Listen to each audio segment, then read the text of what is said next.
Hello everyone, welcome back to our channel. మనం ఈ వీడియోలోని theory of inference for statement calculus కోసం చూద్దాము. ఇందులో మనకి ప్రిమిసెస్ అండ్ కన్క్లూజన్స్ అనేవి ఉంటాయి. ఓకే, ఏమేమి ఉంటాయి? ప్రిమిసెస్ అండ్ కన్క్లూజన్స్ అనేవి ఉంటాయి.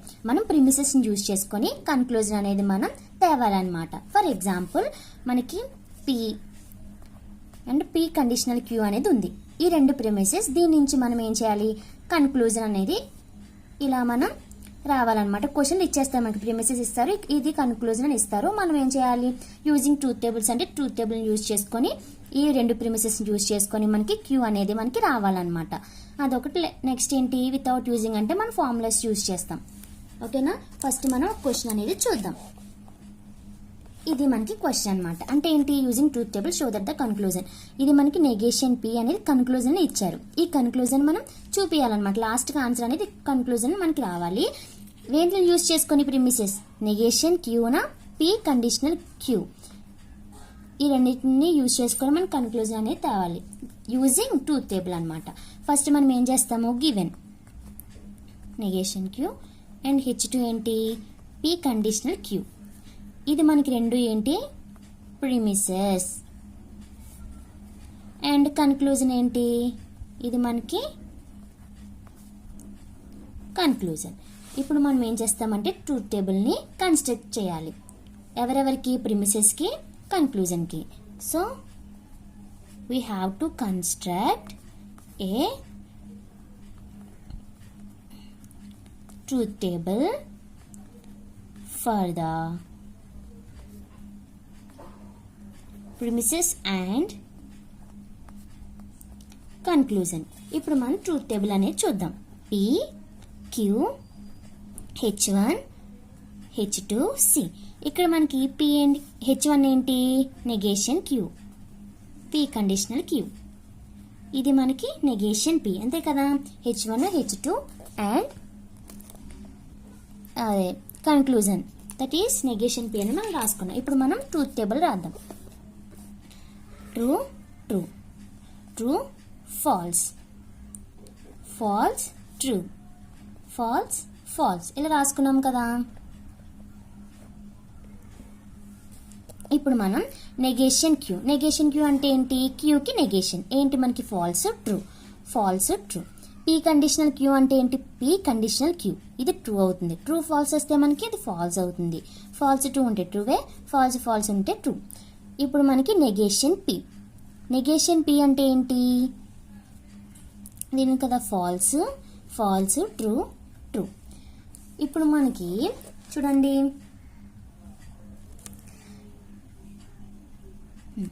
ఈ రెండు ప్రిమిసెస్ ఉన్నాయి కదా, కన్క్లూజన్ అనేది వ్యాలిడా లేదా చూడాలి. ఇక్కడ మనకి ఫాల్స్ ఫాల్స్ ట్రూ ట్రూ అని వచ్చాయి కదా. ఇప్పుడు మనం H1 H2ని Cని కన్సిడర్ చేయాలి. H1 H2 ట్రూ వస్తే కన్క్లూజన్ కూడా ట్రూ ఉండాలన్నమాట. ఓకేనా? ఈ రెండు ట్రూ వస్తే కన్క్లూజన్ కూడా ట్రూవే ఉండాలి. మనకి ఇక్కడ ట్రూ ఉంది, ఇక్కడ ట్రూ ఉంది, ఇక్కడ ట్రూ ఉంది అనమాట. కానీ ఇక్కడ మనకి ఫాల్స్ ట్రూ ఉంది, ఇక్కడ ట్రూ. ఇక్కడ మనం ఇది కన్సిడర్ ఏం చెయ్యం. ఎప్పుడు మనం కన్సిడర్ చేస్తాం? H1 H2 రెండు ట్రూ ఉండాలి అండ్ కన్క్లూజన్ కూడా ట్రూ ఉండాలి. అది మాత్రం మనం కన్సిడర్ చేస్తామన్నమాట. ఒకవేళ ఇక్కడ ట్రూ ఉంది, ఇక్కడ మాత్రం ఫాల్స్ ఉందనుకోండి, అది మనకి ఏంటవుతుంది? ఇన్వాలిడ్ అయిపోతుంది. ఓకేనా? ట్రూ ట్రూ ఉంటే ట్రూ, ఫాల్స్ ట్రూ ఉంది, ఏమని కన్సిడర్ చేయమన్నమాట. ఓకేనా? కాబట్టి ఇన్ ఫోర్త్ రో H1 and H2 are both true. So in the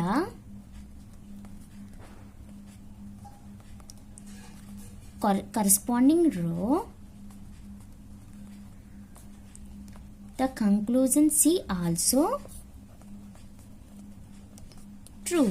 కాబట్టి thus the condition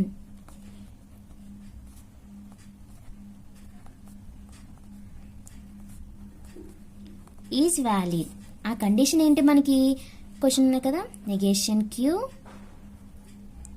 P conditional Q, అది మనకి ఏమవుతుంది? నెగేషన్ పి అనేది అయిపోతుంది అనమాట. ఓకేనా? ఇంకో సమ్ అనేది మనం చూద్దాం, అప్పుడు బాగా అర్థమవుతుంది.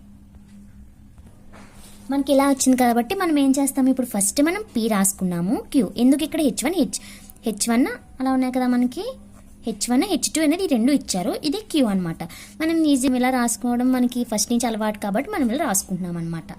పీ అనేది ఏంటి, ఫస్ట్ మనం ఇలా అనేది H1, క్యూ అనేది ఏంటి సి అనమాట.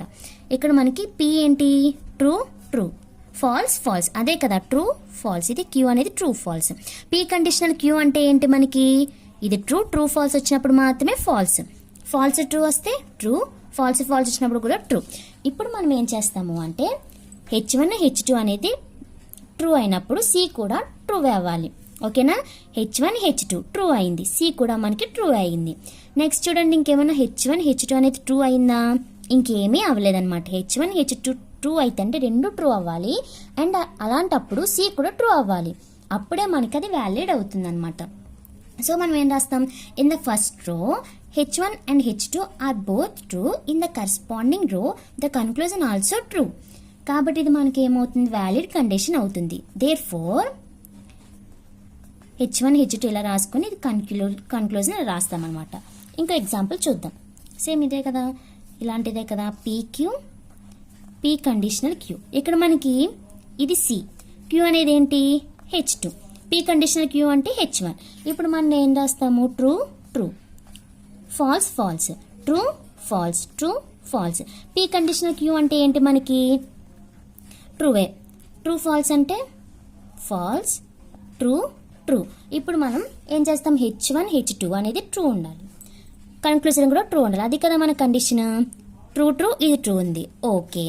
నెక్స్ట్ చూడండి, H1 H2 ఇంకేమైనా ట్రూ ఉన్నాయా, ఇది ఉంది ట్రూ, ఈ రెండు ట్రూ ఉన్నాయి. కానీ ఇక్కడ మనకి కరస్పాండింగ్ రో ఏముంది, కరస్పాండింగ్ కన్క్లూజన్ ఫాల్స్ ఉంది, కాబట్టి ఇది అవ్వట్లేదు. ఇది అయ్యింది కానీ ఇది అవ్వట్లేదు, ఇది కూడా అవుతేనే వ్యాలిడ్ కండిషన్ అవుతుంది. కాబట్టి దిస్ ఈజ్ ఇన్వాలిడ్ కండిషన్ అని అంటామన్నమాట, ఓకేనా. ఫస్ట్ మనకి ఏంటి, H1 H2 ట్రూ అయితే కన్క్లూజన్ కూడా ట్రూ అవ్వాలన్నమాట, అది మనకి కండిషన్ అనమాట, ఓకేనా. Thank you.